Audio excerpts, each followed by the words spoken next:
Se me ha asignado una pregunta fácil de responder. No sé cómo voy a llenar el tiempo.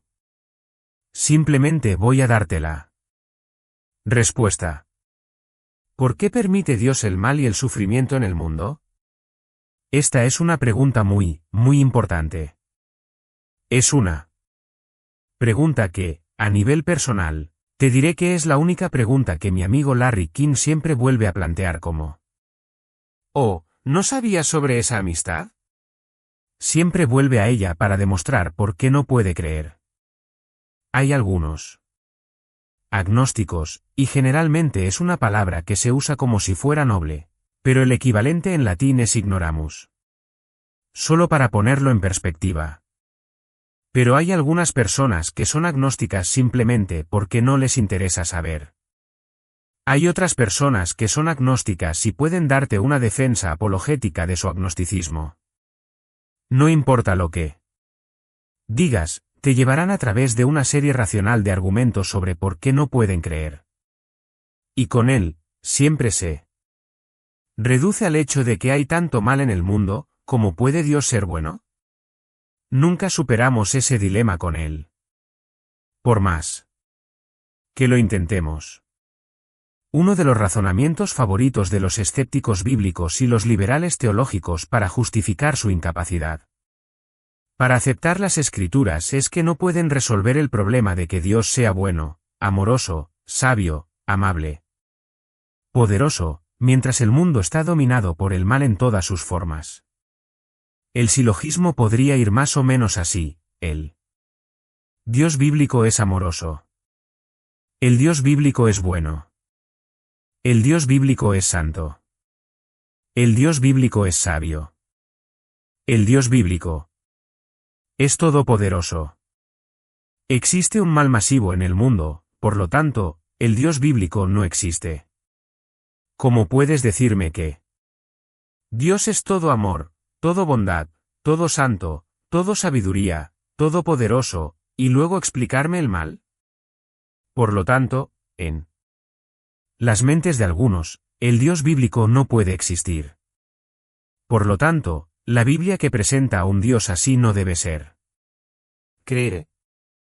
Ahora bien, hay quienes ven esto como un dilema tan serio que pone al cristiano en tal desventaja que su única opción es cambiar el tema o responder con Deuteronomio 29:29, las cosas secretas pertenecen al Señor, y patearlo tan lejos como puedas al territorio enemigo. ¿Es eso lo mejor que podemos hacer cuando estamos presionados contra nuestra zona de anotación teológica? Absolutamente no. Si conoces el plan divino, entonces sabes que hay una jugada perfecta diseñada. No solo para darnos un escape temporal, ni para ganar un primer intento o ponernos en posición para un gol de campo, sino que hay una respuesta en la Biblia con la cual anotaremos un touchdown. Nos llevará a la victoria y al triunfo. La Escritura nos da una respuesta, no solo una respuesta que puedes entender, sino una respuesta que puedes aceptar con alegría, una respuesta en la que puedes regocijarte. Y no es una de esas respuestas cortas e inadecuadas como, bueno, Dios no es responsable. Adán y Eva lo son. Lo cual solo plantea la pregunta de por qué Dios permitió que Adán y Eva tuvieran la opción de hacer elecciones pecaminosas. Él los creó. Si Dios sabía que iban a hacer ese tipo de elecciones, entonces, ¿por qué los hizo capaces de tomarlas? Eso no ayuda. Bueno, podrías decir, bueno, Dios no es responsable. Diablo lo es. Lo cual solo plantea la pregunta de por qué Dios creó ángeles sabiendo que caerían, que uno de ellos se convertiría en el diablo y llevaría a toda la raza humana al pecado. Si sabía que iban a tomar esas decisiones y llevarían a estos problemas, ¿por qué los creó? Y dado que Él es el creador que los creó de la nada, pudo haberlos hecho de cualquier forma que quisiera. Así que eso tampoco ayuda. Las respuestas que son legítimas nos llevan de regreso a Dios. No puedes detenerte en Satanás ni en el hombre, ni siquiera en Adán y Eva. Si realmente quieres una respuesta a esta pregunta, te llevará de regreso a Dios. Pero eso es básicamente cierto para todos los aspectos de la teología fundamental. Todo finalmente se reduce a la naturaleza de Dios y los propósitos de Dios. Entonces, esto no es inusual en ese sentido, aunque para algunas personas parece ser más desconcertante que otros temas. Ahora, déjame darte una pequeña secuencia de cosas, y vamos a ser un poco teológicos, pero este es un tema teológico que tenemos ante nosotros. Así que déjame darte algunos puntos clave, ¿de acuerdo?, y avanzar hacia una respuesta a esta pregunta. ¿Estarías de acuerdo con el primer punto? El mal existe. ¿Puedo escuchar un amén? Sí. El mal existe. No estás siendo ambiguo al respecto, ¿verdad? ¿Lo entiendes? A menos que pertenezcas a la ciencia cristiana y sigas las enseñanzas de Mary Baker Eddy Patterson Glover Free, quien creía que no existía el mal, incluido el adulterio, el divorcio y la muerte, y si de alguna manera estás atrapado en la ciencia cristiana, que es como grape nuts, no son ni uvas ni nueces. Y no es ni cristiano ni científico. Bueno, no sé por qué lo llaman grape nuts, ¿tú sabes? No me importa. Este tipo de pensamiento es para personas que creen que son huevos escalfados, ni siquiera están lidiando con la realidad, jugando a juegos metafísicos. Todos entendemos que el mal existe. Existe de manera masiva. Existe de una manera dominante en nuestro mundo. De una manera dominante. Ahora hay varias formas de descomponer el mal, solo para darte algunas categorías para pensarlo. Primero, hablemos del mal natural, o tal vez te guste más la palabra calamidad. No estamos hablando primero del mal moral. Estamos hablando de la presencia de aquello que es peligroso, destructivo y mortal, lo cual es un reflejo de lo que más emblemáticamente representa el pecado, que es la decadencia y la muerte. Hay mal natural en el mundo. Cualquiera sería un tonto al negarlo. Esto, en un sentido, no es un problema personal. Es parte de la creación misma en su condición caída. Es impersonal. Es externo a nosotros. Es temporal. Enfermedades, desastres, catástrofes, desde tsunamis hasta bacterias diminutas, desde virus hasta erupciones volcánicas, este planeta es un lugar muy peligroso para vivir. Un lugar muy peligroso. El domingo pasado por la noche di un sermón interesante sobre lo que dice la Biblia acerca del calentamiento global. ¿Estás listo para ello? 2 Pedro 3, los elementos se derretirán con calor ferviente y toda la tierra será quemada. ¿De acuerdo? Sí. Pero no lo vas a hacer con tu laca para el cabello. Así que rocíala, camina sobre el césped, mata un venado. Y perfora petróleo. ¿Qué? Esas fueron algunas de las conclusiones que saqué el domingo por la noche. Leí un libro este verano llamado The Great Influenza. Normalmente está fuera de mi zona de lectura. The Great Influenza. De John Berry. Es una obra magistral. Es uno de los libros más minuciosamente investigados sobre cualquier tema que haya leído en toda mi vida. Y una vez que empecé a leerlo, no pude dejarlo. No son gráficos ni datos científicos. Es la historia de la gran epidemia de gripe que azotó a los Estados Unidos en los años 1918. Y en 24 meses, las mejores estimaciones son que 100 millones de personas murieron en este planeta.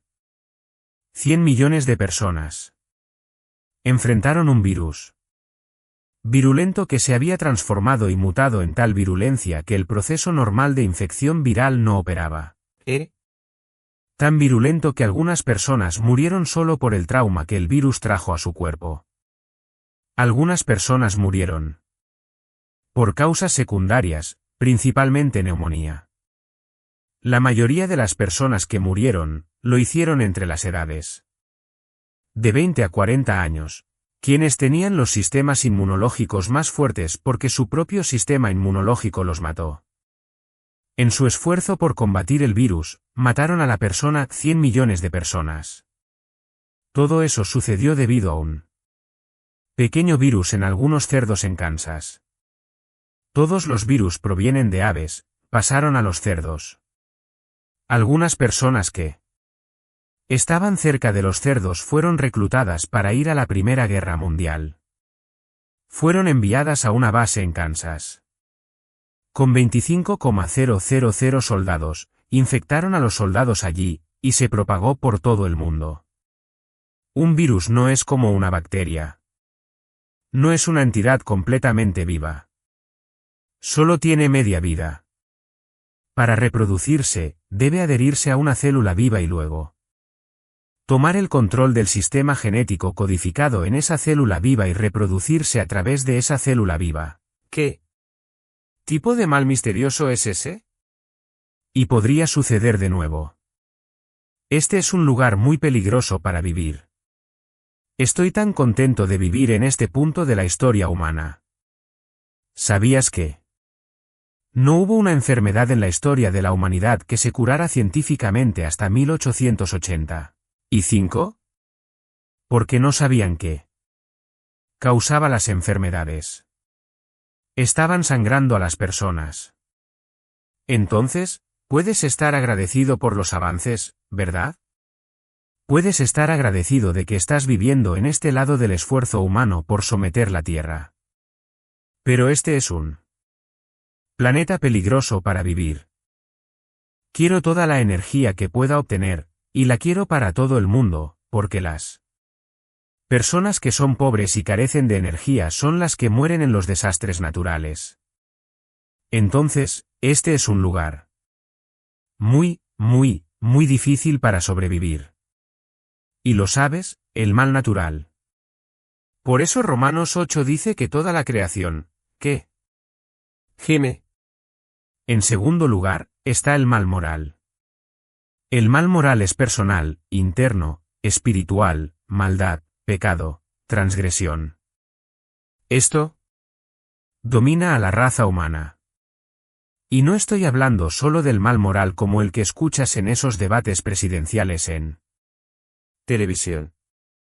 No estoy hablando de lo que sucede en Darfur.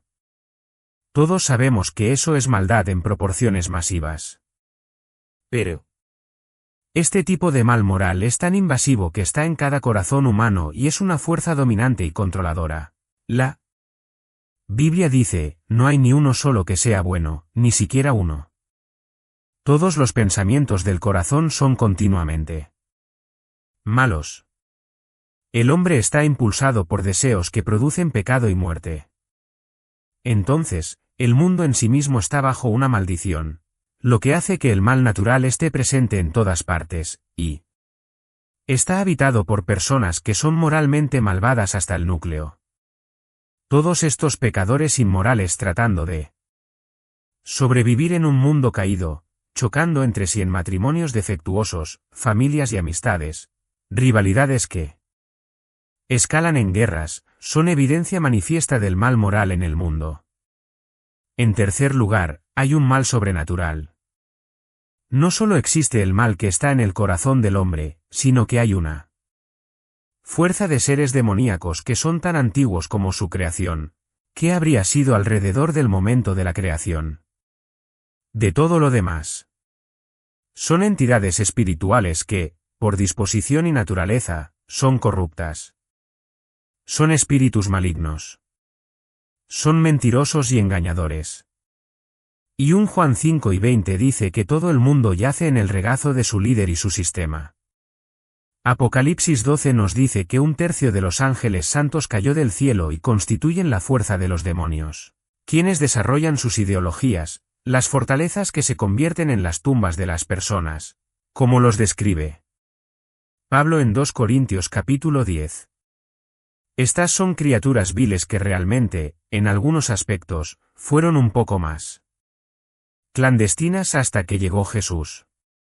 Y cuando Jesús llegó, hicieron un esfuerzo total por detenerlo, y así se manifestaron de una manera que no tenemos ningún registro en la historia bíblica durante la vida y el ministerio de Jesús. Él estaba demostrando su poder sobre ellos, pero al mismo tiempo estaba desmascarando su realidad. Infectan nuestras vidas, como aprendemos del libro de Job. A veces, Dios incluso permite eso, como aprendemos de Job, de Pedro y de Pablo, quien recibió un mensajero de Satanás para atormentarlo y mantenerlo humilde. Tienen una soberanía delegada en el mundo. Entiendes que Satanás es el príncipe del poder del aire. Tiene un derecho temporal para gobernar el sistema mundial. Así que tienes maldad a nivel natural. Tienes maldad a nivel humano, el mal moral, y luego tienes maldad a nivel sobrenatural con una fuerza de demonios que usan sus poderes para seducir y engañar a la humanidad y luchar contra los propósitos de Dios, y están principalmente involucrados en el desarrollo de sistemas religiosos falsos. Son los promotores de doctrinas de demonios. Vaya, son sofisticados. Uno de los más prominentes actualmente es el mormonismo, que está haciendo un esfuerzo total para ser aceptado como una forma de cristianismo. Necesitas entender esto. Nada es más explícitamente pagano que el mormonismo. Es más parecido al hinduismo que al cristianismo. El cristianismo tiene un solo Dios. Los mormones tienen 1.000.000. Eso debería ser suficiente. Creen en 1.000.000 de dioses. Creen que se convierten en dioses. Creen que algún dios creó al dios que creó el mundo, y que el dios que creó el mundo tuvo algún tipo de relación espiritual con la Madre Diosa y produjo a Jesús. La astucia de esto, poniéndolo en un contexto moral. Un contexto superficialmente moral, con un tipo de compromiso con las familias y dándole una fachada de aceptabilidad y moralidad, solo lo hace más mortal. Porque no luchamos contra carne ni sangre, sino contra principados, contra potestades. Hay una estructura. Hay un orden en el mundo demoníaco. Y luego, solo para agregar un cuarto, hay un mal que durará para siempre. Y simplemente lo llamo el mal del infierno. Mal del infierno, el mal eterno, no mitigado, para todas las personas que estén allí. Pero por ahora el mal no solo está presente en nuestro mundo. Es omnipresente. Es sutil, es poderoso, es dominante, está fuera de nosotros, está en nosotros, está a nuestro alrededor. Así que comenzamos con lo obvio, el mal existe. Y no es solo mínimo, y no son solo las cosas que vemos en la televisión o leemos en el ámbito criminal, o en el ámbito social en lugares empobrecidos del mundo. Está en todas partes, en todos, fuera de control, el mal sistémico. El segundo punto que podemos afirmar es que Dios existe. El mal existe, y Dios existe. El Dios de la Biblia es el único Dios verdadero y viviente. Él es el Dios que las Escrituras revelan que es, porque las Escrituras son su autorrevelación. Él es el Dios que las Escrituras revelan. Y las Escrituras nos dicen que Él es el único Dios. Es una Trinidad, pero es un solo Dios en 3 personas. Es el único Dios, y según las Escrituras, es absolutamente soberano. Ahora, con esto quiero decir que está absolutamente a cargo de todo. Todo. Él controla todo. Él creó todo de la nada. Controla todo, y Él consumará todo. Está gobernando la historia en cada pequeño detalle. No hay una molécula en el universo que esté fuera de línea con sus propósitos. Sí, esta Tierra será destruida, pero no porque los casquetes polares se derritan y cause inundaciones. Cada vez que ves un arco iris sabes que eso no va a suceder. Y Génesis 8 y 22 dice, mientras permanezca la tierra, habrá siembra y cosecha. Frío y calor, verano e invierno, día y noche. Y la forma en que todo va a terminar es cuando Dios decida descrear todo. En una implosión atómica. Él está en control de todo. Del Señor es la tierra y su plenitud. Salmo 24, 1. Una Crónicas 29 dice, tuya es, oh Señor, la grandeza, el poder, la gloria, la victoria y la majestad. Todo lo que hay en el cielo y en la tierra es tuyo. Tuyo es el reino, oh Señor, y tú eres exaltado como cabeza sobre todo. Tú reinas sobre todo, y en tu mano está el poder y la fuerza, y en tu mano está el engrandecer y fortalecer a todos.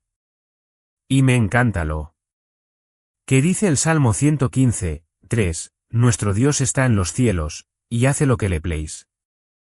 Daniel 4 y 35, Él actúa según su voluntad en el ejército del cielo y entre los habitantes de la tierra, nadie puede detener su mano ni decirle, ¿qué estás haciendo?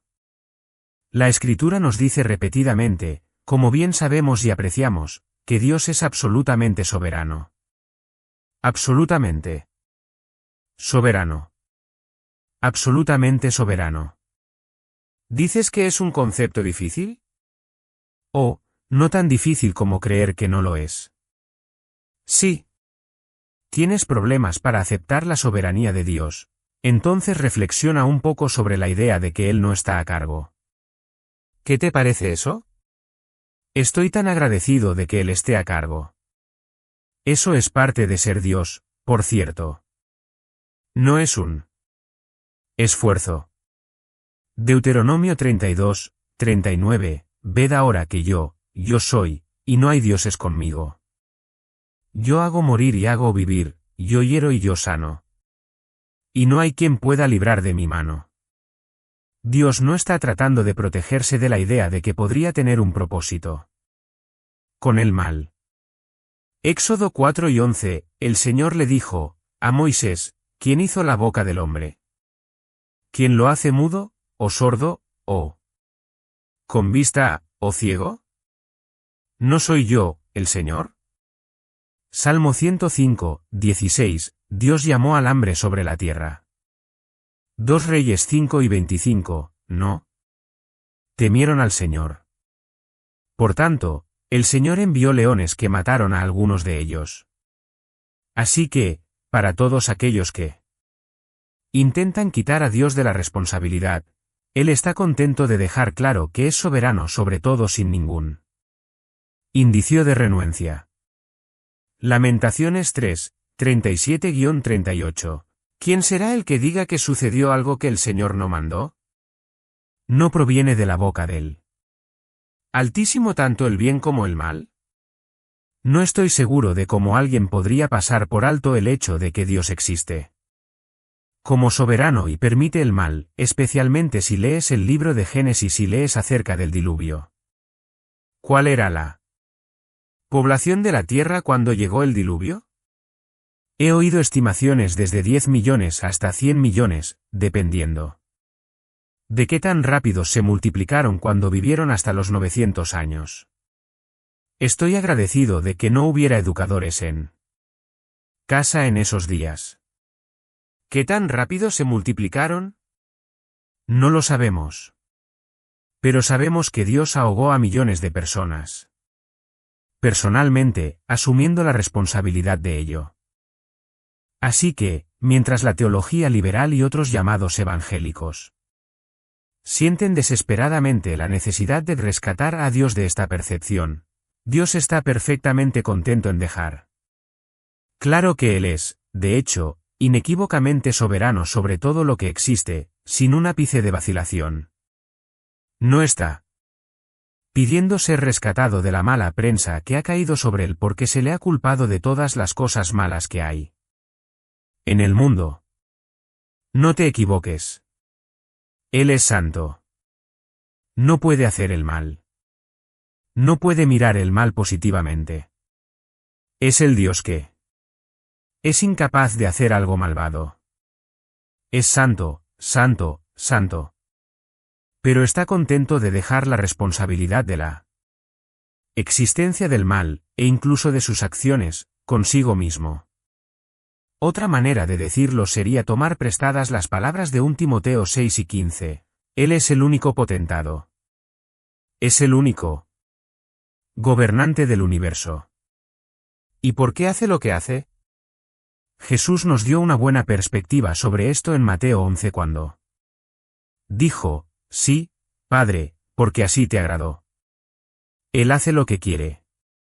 Job 11 y 13, Él es de un mismo parecer, ¿y quién lo hará? ¿Cambiar? Lo que su alma desea, eso hace. Salmo 33, 9-11, habló, y fue hecho, mandó, y existió. El Señor deshace el consejo de las naciones, frustra los planes de los pueblos. El consejo del Señor permanece para siempre, los planes de su corazón de generación en generación. Salmo 103, 19, el Señor ha establecido su trono en los cielos, y su reino domina sobre todos.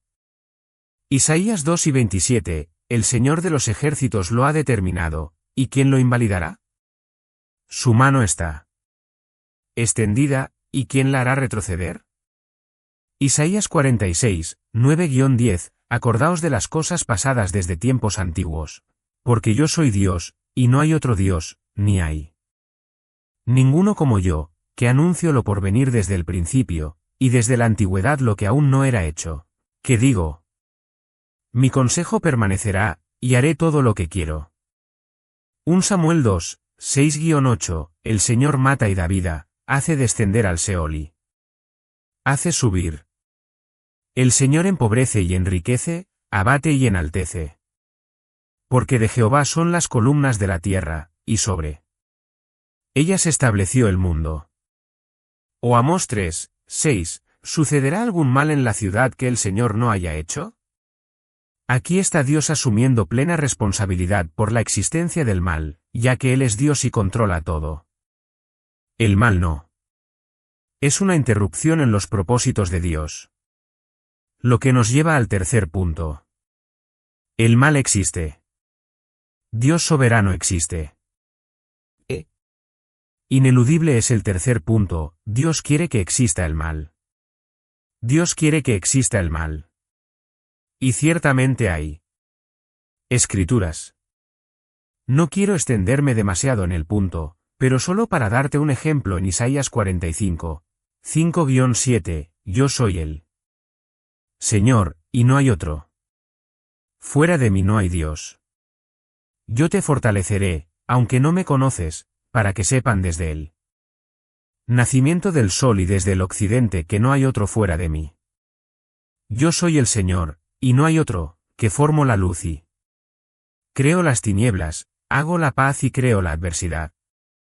Yo, el Señor, hago todas estas cosas. Isaías 45, 9, ay del que contiende con su hacedor, siendo un tiesto entre los tiestos de la tierra. Dirá el barro al que lo labra, ¿qué haces? Oh, tu obra no tiene manos. Ay del que dice al padre, ¿por qué engendras? O a la mujer, ¿por qué das a luz? Así dice el Señor, el Santo de Israel y su Hacedor, pregúntame de las cosas por venir. Mandadme acerca de mis hijos y acerca de la obra de mis manos. Yo hice la tierra, y creé sobre ella al hombre. Yo, mis manos, extendieron los cielos, y a todo su ejército mandé. Una y otra vez, Dios asume plena responsabilidad por la existencia del mal que se desarrolla en este mundo. Ahora, en este punto, el pánico invade el corazón de los arminianos. Sus ojos se vuelven hacia atrás en sus cabezas, comienzan a respirar rápidamente, sus corazones laten con fuerza y sus palmas se vuelven sudorosas. Estaban bien con el mal existe. Y estaban bien con Dios existe. Incluso estaban bien con Dios es soberano, siempre y cuando limite su poder. Soberano o su conocimiento soberano. No quieren negar el poder de Dios. No quieren negar el conocimiento de Dios. Simplemente quieren limitarlo. El ataque de pánico les ocurre porque simplemente no pueden permitir que Dios sea considerado responsable del mal. Y. Quieren salvar a Dios de un destino peor que la muerte, ser responsable de la existencia del mal en el mundo. Ahora, ¿cómo intentan hacer esto? Bueno, reinventan a Dios. Y tienes que entender que este es un Dios disminuido, ¿de acuerdo? Mientras que las Escrituras nos mandan exaltar a Dios y elevarlo en alto, el Dios reestructurado, el Dios reconstruido. Digamos, es una deidad disminuida. Tienen que reducirlo de alguna manera. Y realmente solo tienes dos opciones. Muchos dirían que Dios tiene un poder limitado. Él no puede detener el mal. No puede detenerlo. Ya sea porque no tiene el poder en su naturaleza o porque ha limitado voluntariamente ese poder de alguna manera. No obstante, Dios tiene un poder limitado. Es impotente para detenerlo. Escuché eso tantas veces cuando era joven. Cuando planteaba la pregunta. Decía algo como, ¿por qué Dios no detiene el mal en el mundo? Y recibía respuestas como esta, bueno, Él no lo inició. Y luego escuchaba una ilustración desde el púlpito como, bueno, si ves una pelea, no la iniciaste, tal vez no puedas detenerla. Esas respuestas no ayudaban. Ya sea que no tenga el poder para detenerlo, y así Dios está en una posición muy difícil como todos los demás. No le gusta lo que está pasando, pero no puede hacer nada al respecto más que nosotros. O, tiene el poder, pero de alguna manera está limitado en su conocimiento de lo que va a suceder. Así que lo toma por sorpresa cuando sucede. ¿Piensas que eso es un concepto simple? No lo es. Detrás de eso hay toda una teología llamada teología del proceso.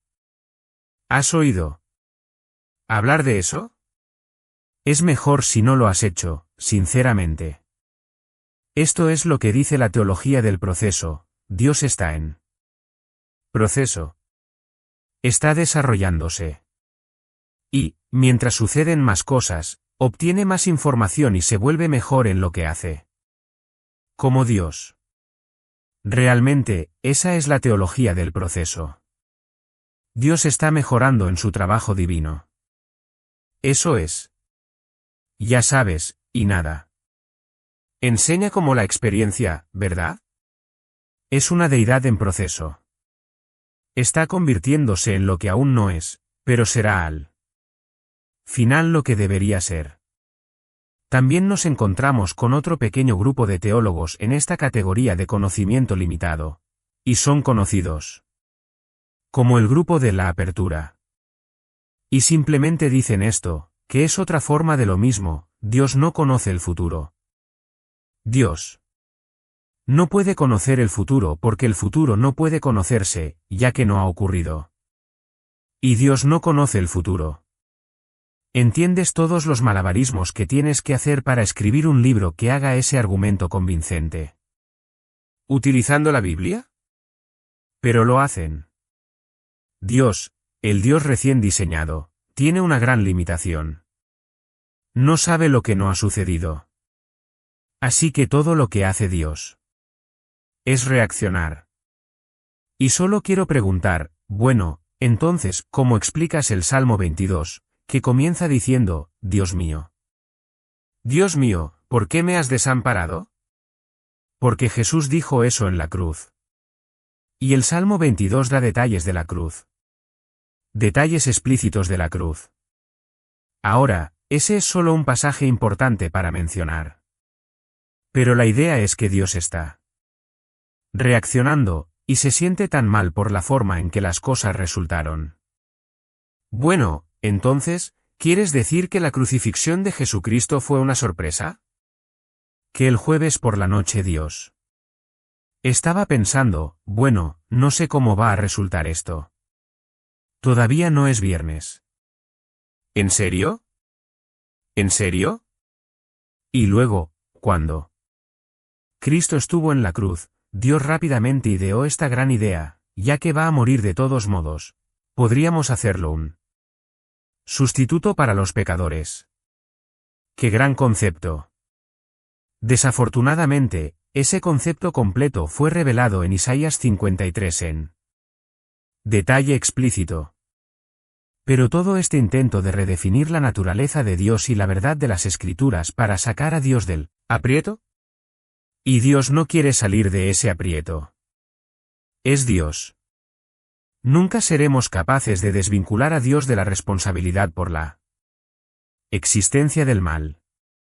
Él lo permitió y lo diseñó en este universo, sin ser responsable de ello. Realmente no creo que estuviera en el jardín cruzando los dedos, esperando lo mejor de Adán y Eva. Y te diré algo, si el pensamiento positivo no funciona para Dios, puedes olvidarte de él. O, puedes ser cualquier cosa que quieras ser. ¿En serio?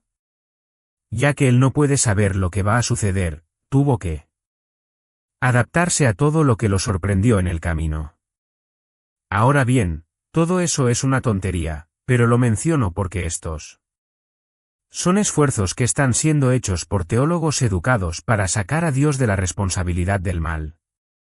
Todos ellos se suben al carro de Kastner.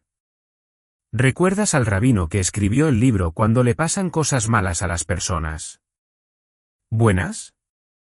El problema con ese título es que no hay personas buenas. Pero esa es su perspectiva. Él sabía que Dios era el problema. Y en el problema del mal, siempre terminarás con Dios. Nunca podrás alejarte de eso a menos que inventes un nuevo Dios. Y eso es la blasfemia definitiva. Hablas de violar los mandamientos. Tomas el nombre del Señor tu Dios en vano cuando creas un Dios a tu manera y lo llamas el Dios de las Escrituras. Es un ídolo. No puedes sacar a Dios del aprieto. Todas estas respuestas provienen de personas que tienen una teología distorsionada, una visión distorsionada de Dios. Ahora bien, sigamos adelante en nuestra pequeña discusión.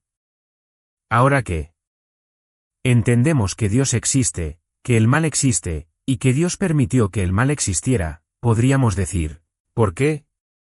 ¿Cómo debemos entender la existencia del mal? ¿Qué tipo de teodicea usamos? Teodicea viene de Theos, Dios, y dique. ¿Justo? ¿Cómo defendemos la justicia de Dios? ¿Qué tipo de sistema usamos? Puede que al principio sea filosófico. Hay sistemas metafísicos. Te daré un par de ejemplos. El sistema metafísico dice que el mal es una realidad inevitable, un correlato del bien. Tiene que existir porque el yin debe tener su yang. De hecho, tuve una experiencia fascinante. Estuve en el programa de Larry King una noche, y estaba hablando sobre la exclusividad de Cristo como el único Salvador, de lo que hablaremos mañana. Y estaba hablando sobre la autoridad única de las Escrituras. Y estaba realmente enfocado. La gente pregunta, ¿cómo te preparas para ir allí cuando no sabes? ¿Cuáles serán las preguntas? Y es fácil. Sé lo que quiero decir. Realmente no me importan las preguntas. Así que hay dos cosas que quiero abordar. Una es la autoridad única de las Escrituras. La otra es la realidad única de Cristo como el único Salvador. Solo estoy buscando lugares para decir eso. Pero, estaba golpeando esos dos tambores esa noche, Y volví a mi oficina al día siguiente y recibí una llamada telefónica. Y la llamada era de Guy Ritchie, el esposo de Madonna. Ahora, no creo que yo esté en su lista de los 5 favoritos. Estoy bastante seguro de que no lo estoy. Entonces, no sé qué lo sacó de la nada, pero dijo, ¿podrías venir a mi casa y hablar conmigo? Claro. Así que tomé mi pequeño coche y conduje hasta Beverly Hills. Y fui a su casa. Y me dijo, sabes, tengo que tener una conversación muy seria contigo. Dije, ¿de verdad? Dije, esto es genial. ¿Cuál es el problema? Y dijo, eres tan dogmático. Eres tan absoluto en tu afirmación de la verdad que estás alterando el equilibrio del universo. Vaya. Mi respuesta fue, ¿estás bromeando? Alterando el equilibrio del universo. Así que le dije, cuéntame al respecto. Así que nos sentamos cara a cara, y pasó una hora hablándome sobre la cábala, la metafísica, el yin y el yang, y todo eso. Y. Cuando terminó, pasé una hora hablándole sobre el Evangelio. Fue una buena oportunidad, pero hay personas que tienen este concepto metafísico de que hay una necesidad de maldad debido al hecho de que debe haber algo opuesto al bien. Les gustaría decir que no fue creado por Dios. No, simplemente existe. Simplemente está ahí, y así es porque por cada más debe haber un menos, etcétera, etcétera. Es un hecho de privación. Y, sabes, en realidad hay algo de verdad en eso. Es un elemento de finitud. Está ahí simplemente porque tiene que estar ahí como contraste. Y hay un sentido en el que el mal es una privación. No es algo que Dios creó. Es algo que refleja la rebelión contra lo que Dios creó y contra quién es Dios. Así que hay algo de verdad en ello, pero aún no se llega al asunto de por qué. Luego hay otras teodiceas que caen en lo que yo llamo la categoría del libre albedrío. Y esta es la forma más popular de responder a este problema, o es lo que mantiene a las personas en el dilema durante más tiempo. Es que simplemente no puedes tener un Dios que quite nuestro libre albedrío. No puedes hacer eso. Somos estadounidenses. Esto es una democracia. Pero te prometo esto, si hubieras crecido en la Inglaterra medieval, o si estuvieras viviendo en una tribu con un jefe, o si hubieras crecido en una dictadura totalitaria, no estarías luchando tanto con los derechos humanos. Tendrías una mejor comprensión del poder unilateral y la soberanía que la que tienes. El experimento estadounidense realmente no ayuda a nuestra teología en este punto. El libre albedrío es más importante para Dios que impedir el mal. Ese es un concepto interesante. El libre albedrío supera al mal en la escala de valores de Dios. Estoy tan comprometido con el libre albedrío que eso significará que tengo que permitir el mal. Dios valoró la autonomía humana, y para proteger la autonomía humana tuvo que permitir el mal.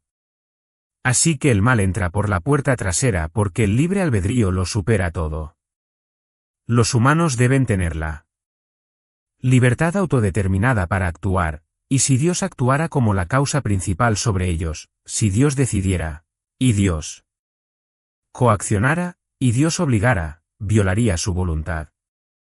Nuevamente, todavía tendrías que responder a la pregunta de por qué, si Dios sabía que tendrían libre albedrío y tomarían decisiones estúpidas, los hizo capaces de hacer eso. Eso no te ayuda. Verás, diseñar un Dios que tiene conocimiento limitado, diseñar un Dios que tiene poder limitado, diseñar un Dios, escucha estos, que preferiría que hiciéramos nuestra voluntad en lugar de que Él haga la suya, es diseñar un Dios que no está en la Biblia. Entonces, Dios lo sabe todo. Dios es todopoderoso. El mal existe. Dios quiso que existiera el mal. ¿Lo creó? Eso sería imposible para él, así como es imposible que haga algo malo. Pero quiso que existiera. Eso nos lleva a la pregunta, ¿por qué? Y creo que tal vez tengamos tiempo para abordar eso. ¿Por qué? Bueno, tal vez te alegres de saber que no estoy aquí para ser la primera persona en darte la respuesta. ¿Qué tal el Confesión de Westminster? Escucha esto. Dios, desde toda la eternidad, según el consejo más sabio y santo de su propia voluntad, ordenó libre e inmutablemente todo lo que sucede. Sin embargo, ni por eso es Dios el autor del pecado, ni se viola la voluntad de las criaturas, ni se quita la libertad o contingencia de las causas secundarias. La pecaminosidad procede únicamente de la criatura, y no de Dios, quien siendo santísimo y justísimo, no puede ser el autor ni el aprobador del pecado. Y más adelante dice, todo lo que Dios decreta y providencialmente lleva a cabo es para la alabanza de su gloria. Por lo tanto, la existencia del mal es, al final, para la alabanza de su gloria. ¿Y si respondes correctamente a esta pregunta, amigo mío, te llevará a alturas de adoración que nunca serías capaz de experimentar si no la respondes correctamente, porque tendrás un Dios disminuido. La razón por la cual Dios ordenó el mal es para su propia gloria. Una pregunta simple, ¿Dios es más glorioso porque existe el mal, o es menos glorioso porque existe el mal? Te diré esto, Dios es infinitamente más glorioso porque existe el mal. Lo alabamos por lo que ha hecho para superar el mal. Vi nuestra jugada ganadora en el libro de jugadas. Escucha algunas cosas de Romanos, y abre Romanos 9, si quieres. Esa fue la introducción. Ahora voy al texto. Romanos 9. Pero voy a hablar sobre un par de otros pasajes antes de llegar allí. Quiero que captures una palabra, si puedes. Hay una gran pequeña declaración en Romanos 3, 5, y esto es lo que dice. Nuestra injusticia demuestra la justicia de Dios. Nuestra injusticia demuestra la justicia de Dios. En otras palabras, nuestra injusticia, y en ese caso él está hablando particularmente de Israel, nuestra injusticia, nuestro pecado, nuestra caída, nuestra iniquidad, nuestra corrupción, nuestra vileza ponen en exhibición la justicia de Dios. Y esa es singularmente una realidad en la cruz, ¿no es así? Donde ves la plena manifestación de la justicia de Dios mostrada mientras él castiga al santo, inofensivo e inmaculado Hijo por nuestros pecados, para satisfacer su justicia. Romanos 10, Pablo dice que los judíos tienen un problema. No entienden la justicia de Dios. ¿Qué significa eso? No saben cuán justo es Dios. ¿Cómo se refleja eso? Tratan de establecer su propia justicia. Piensan que la justicia de Dios es alcanzable para ellos. En otras palabras, piensan que Dios es menos justo de lo que es, y ellos son más justos de lo que son, y así creen que pueden ganarse la aceptación de Dios. Pueden cumplir su estándar. No entienden que Cristo es el fin de la ley para justicia. Nunca entenderás cuán justo es Dios hasta que vayas a la cruz.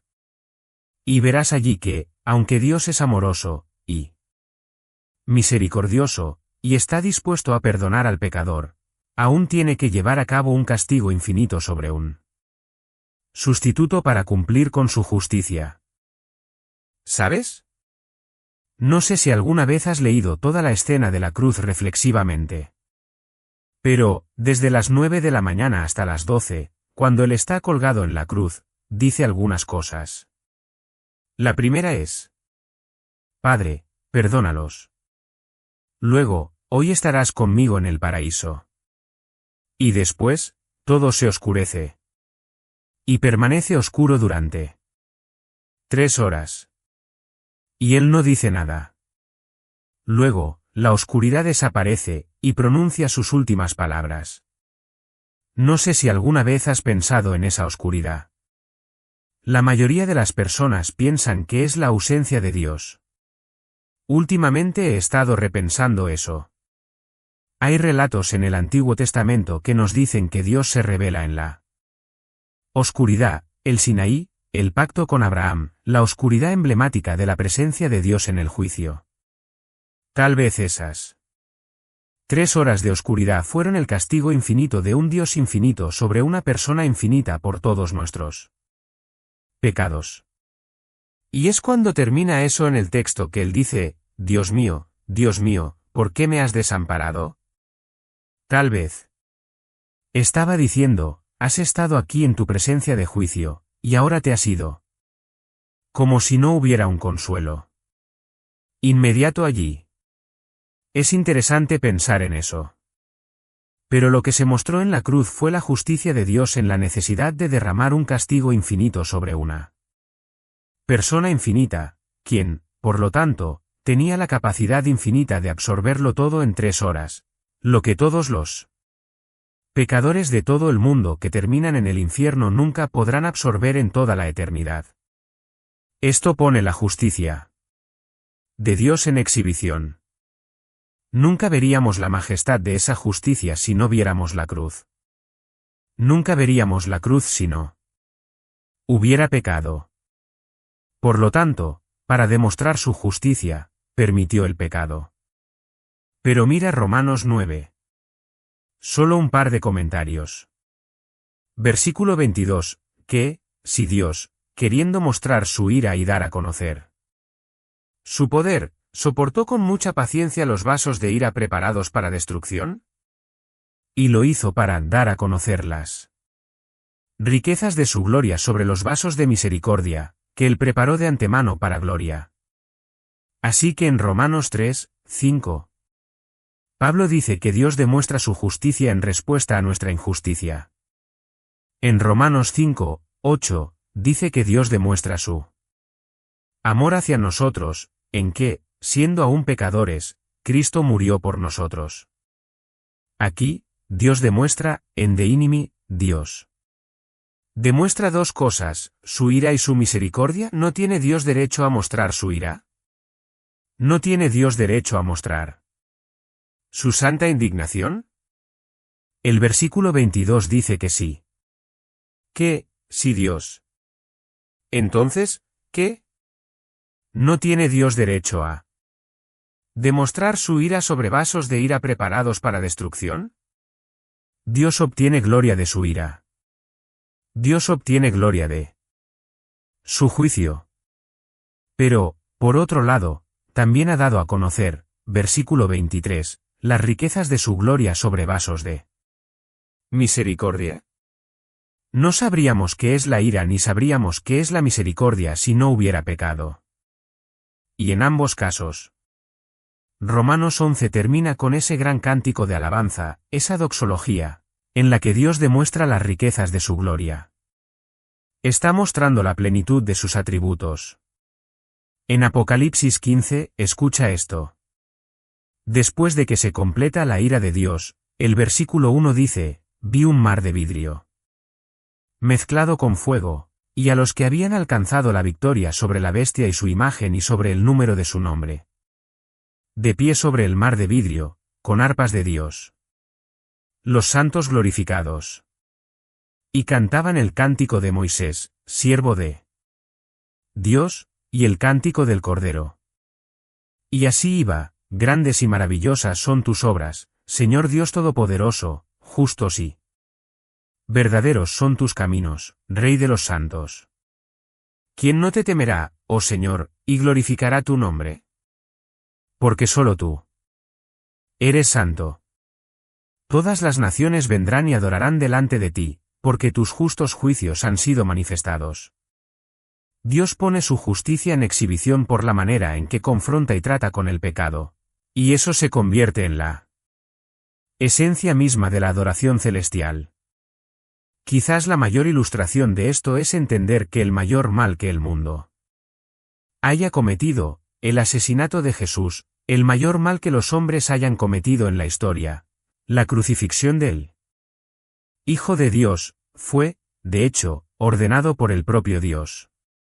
Hechos 2, 22-23, varones israelitas, oíd estas palabras, Jesús Nazareno, varón aprobado por Dios entre vosotros con maravillas, prodigios y señales que Dios hizo entre vosotros por medio de él, como vosotros mismos sabéis, a este entregado por el determinado consejo y anticipado conocimiento de Dios, prendisteis y matasteis por manos de inicuos, crucificándole por el determinado consejo de Dios. El acto más malvado que los hombres han hecho en la historia, la ejecución del Hijo de Dios en burla y sarcasmo, fue, de hecho, planeado por Dios para mostrar su justicia.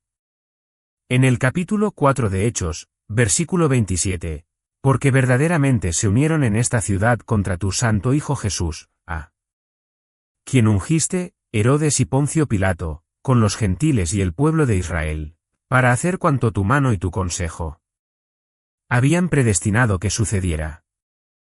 Los escritores de las Escrituras lo entendieron perfectamente.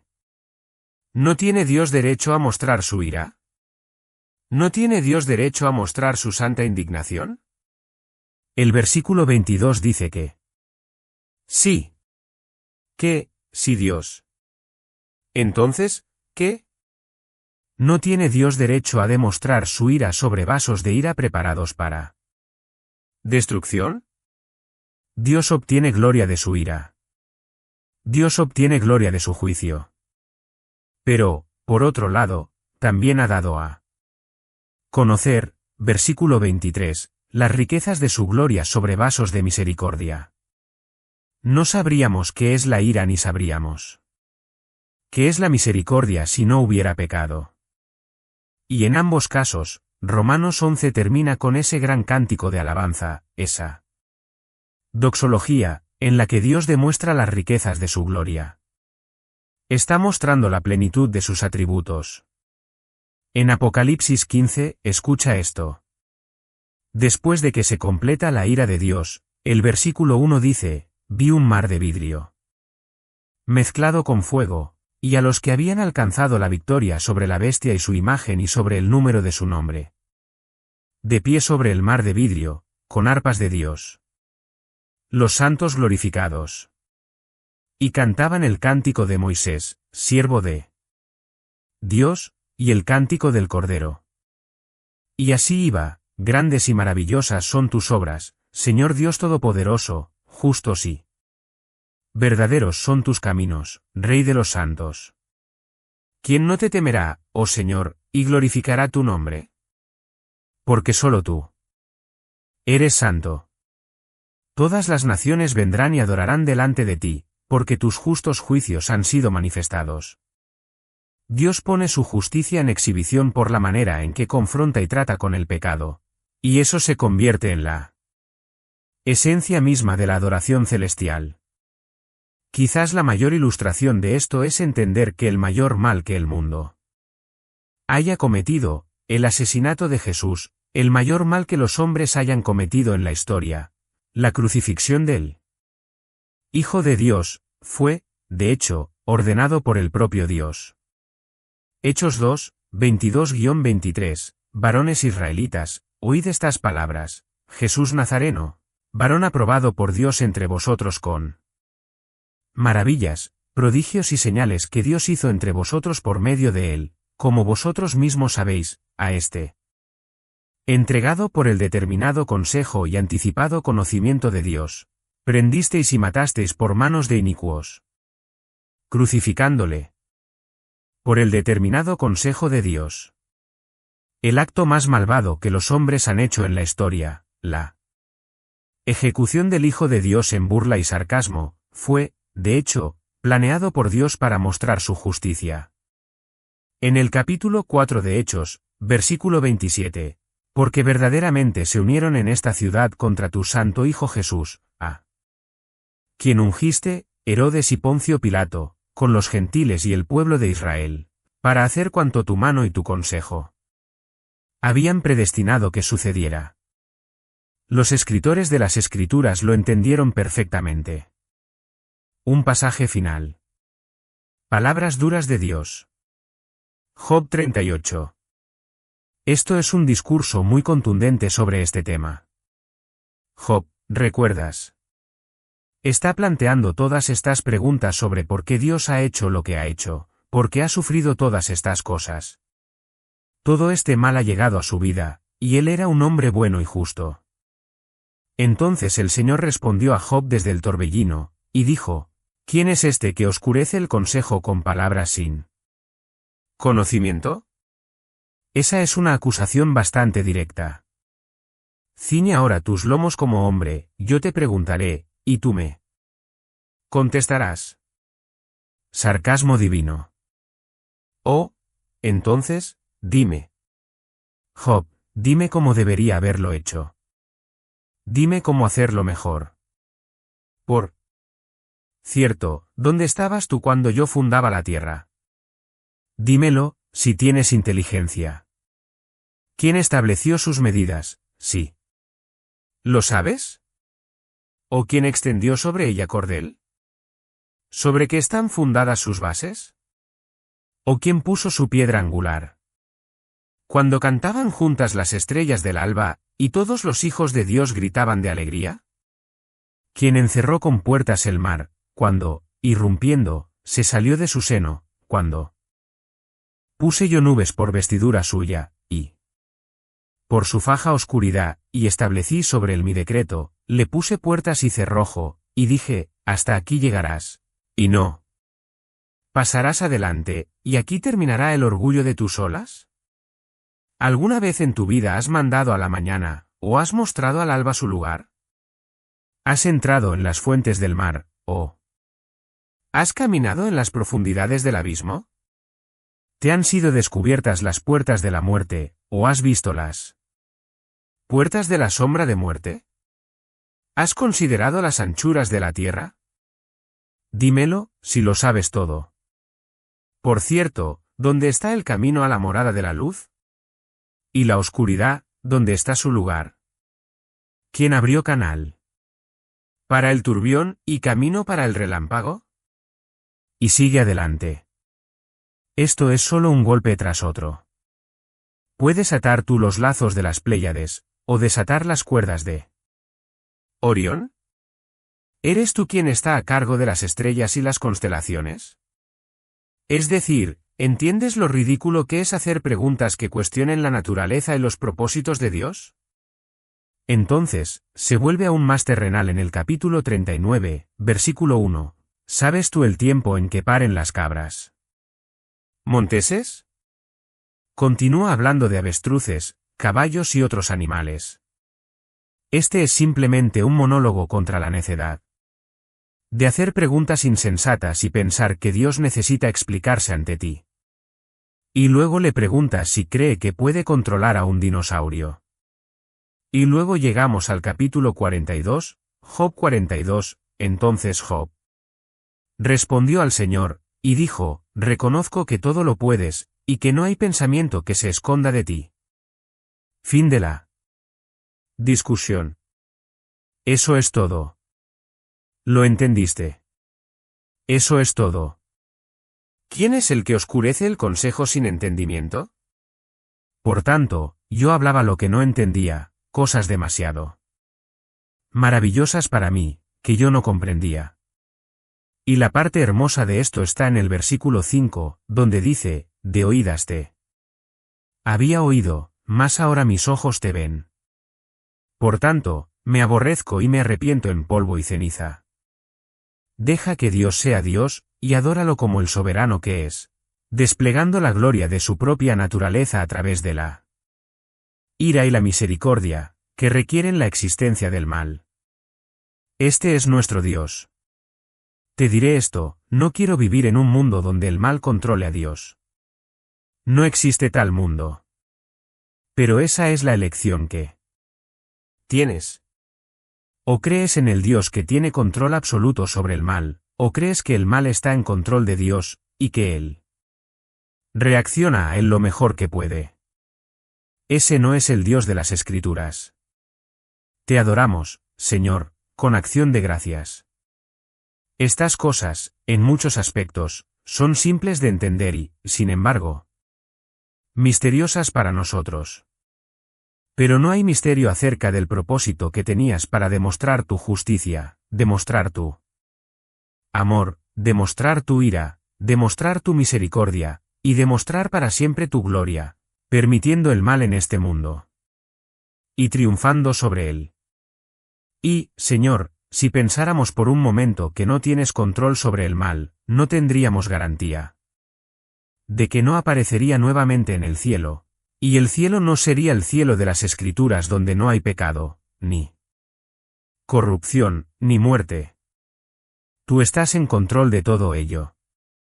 Y cuando llegue su fin, y hayas completado tu demostración, viviremos para siempre en las glorias del nuevo cielo y la nueva tierra, donde el mal nunca volverá a existir, porque tú eres el soberano.